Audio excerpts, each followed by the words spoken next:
एक बुढ़िया थी। उसका एक ही पुत्र था। बुढ़िया पुत्र के विवाह के बाद बहू से घर के सारे काम करवाती थी, परंतु उसे ठीक से खाना नहीं देती थी।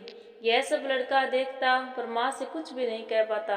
बहू दिन भर काम में लगी रहती, उपले थापती, रोटी रसोई करती, बर्तन साफ करती, कपड़े धोती, और इसी में उसका सारा समय बीत जाता था। काफी सोच विचार कर एक दिन लड़का बोला, माँ मैं परदेश जा रहा हूँ। माँ को बेटी की बात पसंद आ गई और उसे जाने की आज्ञा दे दी। इसके बाद वह अपनी पत्नी के पास जाकर बोला, मैं परदेश जा रहा हूँ, अपनी कुछ निशानी दे दो। बहू बोली, मेरे पास तो निशानी देने योग्य कुछ भी नहीं है। यह कहकर वह पति के चरणों में गिरकर रोने लगी। इससे पति के जूतों पर गोबर से सने हाथों से छाप बन गई। पुत्र के जाने के बाद सास के अत्याचार बढ़ते गए। एक दिन बहू दुखी होकर मंदिर चली गई। वहां उसने देखा कि बहुत सी स्त्रियां पूजा कर रही थी।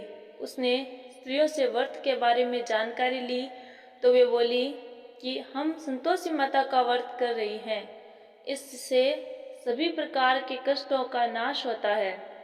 स्त्रियों ने बताया, शुक्रवार को नहा धोकर एक लोटे में शुद्ध जल ले गुड़ चने का प्रसाद लेना तथा सच्चे मन से माँ का पूजन करना चाहिए।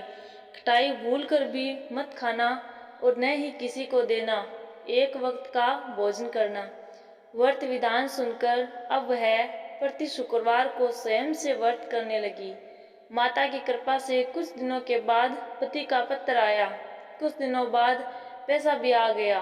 उसने खुश होकर मन से फिर व्रत किया तथा मंदिर में जा अन्य स्त्रियों से बोली, संतोषी माँ की कृपा से हमें पति का पत्र तथा रुपया आया है। अन्य सभी स्त्रियां भी श्रद्धा से व्रत करने लगी।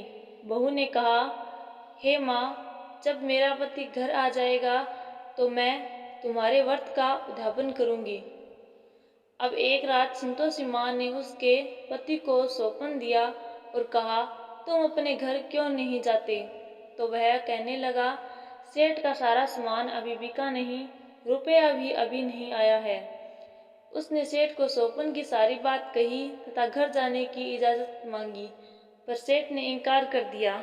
माँ की कृपा से कई व्यापारी आए, सोना चांदी तथा अन्य सामान खरीद कर ले गए। कर्जदार भी रुपया लौटा गई।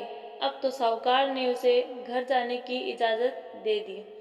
घर आकर पुत्र ने अपनी माँ व पत्नी को बहुत सारे रुपए दिए।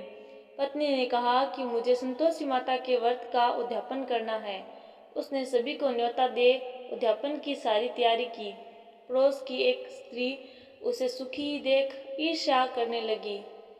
उसने अपने बच्चों को सिखा दिया कि तुम भोजन के समय खटाई जरूर मांगना। उद्यापन के समय खाना खाते खाते बच्चे खटाई के लिए मचल उठे तो बहू ने पैसा देकर उन्हें बहलाया। बच्चे दुकान से उन पैसों से इमली खटाई ले खरीद कर खाने लगे तो बहू पर माता ने कोप किया। राजा के दूत उसके पति को पकड़ कर ले जाने लगे तो किसी ने बताया कि उद्यापन में बच्चों ने ऐसे की इमली खटाई खाई है। तो बहू ने पुनः व्रत का उद्यापन का संकल्प किया। संकल्प के बाद वह मंदिर से निकली तो राह में पति आता दिखाई दिया। पति बोला, इतना धन जो कमाया है उसका कर राजा ने मांगा था। अगले शुक्रवार को उसने फिर विधिवत व्रत का उद्यापन किया। इससे संतोषी माँ खुश हुई। 9 माह बाद चांद सा सुंदर पुत्र हुआ। अब सास बहू तथा बेटा माँ की कृपा से आनंद से रहने लगे।